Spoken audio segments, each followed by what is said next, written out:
তো চলো আমি সকাল সকাল তোমাদেরকে আজকে রান্না দেখাচ্ছি। আমি কালকে বলেছিলাম আমি জাহাঙ্গীর লাইভে নিয়ে আমি 5টার সময় উঠি। তো উঠে এই যে রান্না বসিয়ে দিয়েছি, এই যে ডিমের ঝোল বসিয়ে দিয়েছি আর বেগুন সিম ভাজা, বেগুন সিম ভাজা আর এই যে ডিমের ঝোল। আর এখন এই যে এটা বসাবো, এটা হচ্ছে তোমার বিট আলুর তরকারি। এই যে ডিম এখানে হচ্ছে ভাজা তো হয়ে গেছে।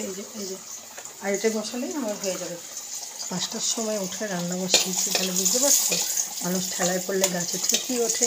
সেই অবস্থা হচ্ছে আমাদের, ঠেলায় পড়েছে সেই গাছে উঠতেই হচ্ছে, তাই না উঠলে হবে না। তো 5টায় উঠে রান্না বসিয়ে দিয়েছি। চলো ডিমটাকে দিয়ে হয়ে গেছে।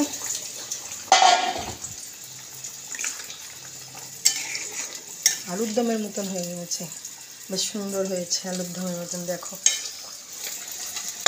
পুড়ে যাচ্ছে। তো চলো দেখো আরও ভিডিও আসছে, দেখতে থাকো, চ্যানেলটা দেখে নেবে।